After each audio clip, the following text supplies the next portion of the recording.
To really put a Band-Aid on a bullet wound is what we're talking about here. To think that banning TikTok really solves the problem is deeply misguided. In many ways, it's become the center of the internet for a lot of young people. TikTok is this virality discoverability mechanism that never existed before. It matters profoundly to a number of creators if TikTok comes off the market. There's no real replacement. If you're anything like me, you spend probably too much time on TikTok, but the stakes of it getting banned in the US are very real for a lot of people.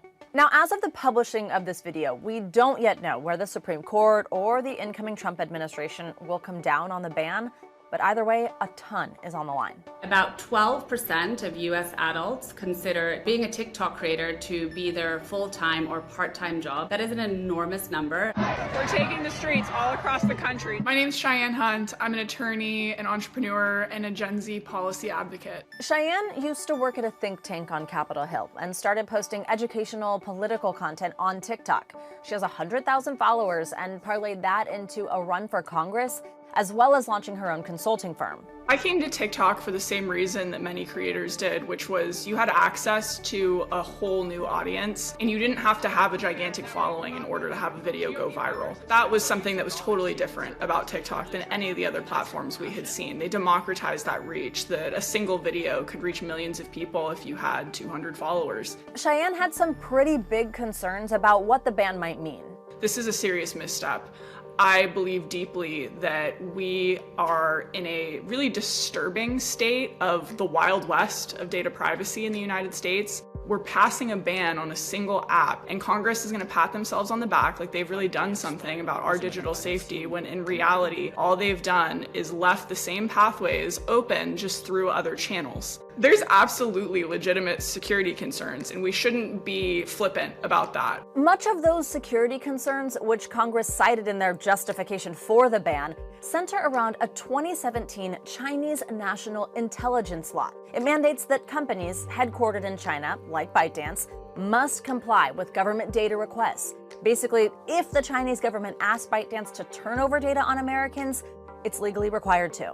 TikTok presents serious national security risks to the people of the United States. Americans need to ask themselves whether they want to give the Chinese government the ability to control access to their data. Some ban supporters also worry the Chinese government could pressure ByteDance into prioritizing anti-American content or promoting outright Chinese propaganda. So to think that banning TikTok really solves the problem is deeply misguided, and it creates an offshoot problem that is really, I think, something that the story has missed, which is we live in a society right now that is basically an information ecosystem that is controlled by a handful of unaccountable billionaires. We're talking about Elon Musk, we're talking about Mark Zuckerberg, and when we take their main competitor completely out of the marketplace with nothing to replace it, all we've done is further entrench their power. And people say it's scary that TikTok is accountable to the Chinese government. I think it's scary that Mark Zuckerberg and Elon Musk are accountable to no one but themselves. So creators and some political advocates like Cheyenne are worried about a number of potential outcomes if the ban goes through.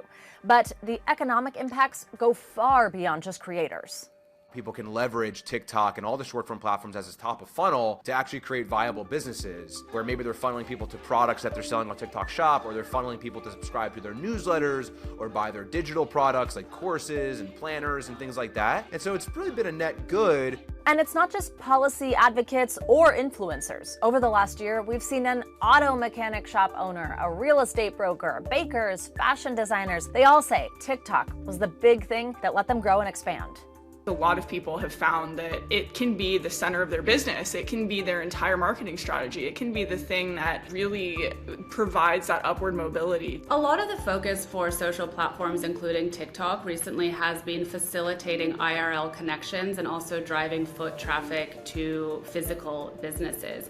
TikTok has been really good at it, really bringing a lot of the content to life by having people go into the actual stores of businesses who advertise or create content for the platform. You loved our mix, so we've made it even better. We expect TikTok users in the US to spend about 51 minutes on the app every day, which is an enormous amount of time. I think people would like to believe that they would be on their phones less if TikTok were to disappear, but that's not likely to be the case. If a ban on TikTok goes into effect, Meta, which owns Facebook and Instagram, and YouTube would be the biggest beneficiaries. So TikTok generated about $13 billion in ad revenues in the US in 2024, according to our estimates. If TikTok is banned in 2025, we expect that Meta and YouTube could capture about 50% of reallocated TikTok ad dollars. We expect Instagram to capture about 22.4% of reallocated TikTok ad dollars in 2025.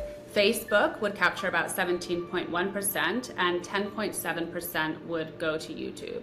The other 50% would likely be scattered among a long list of other beneficiaries, including smaller social platforms like Snapchat, which have a very similar user base, as well as entertainment providers like Netflix and Spotify, and e-commerce platforms, particularly like Amazon and even Walmart.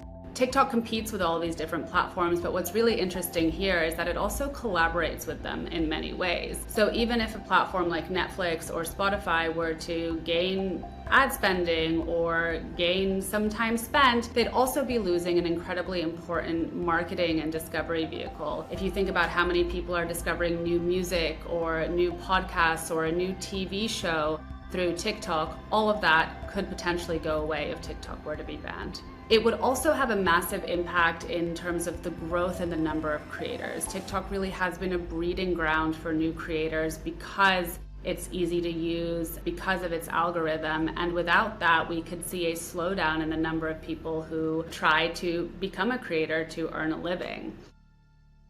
TikTok democratized content creation. It lowered the barrier to entry to becoming a creator. Its algorithm really lets anybody go viral regardless of follower count, and that didn't exist elsewhere.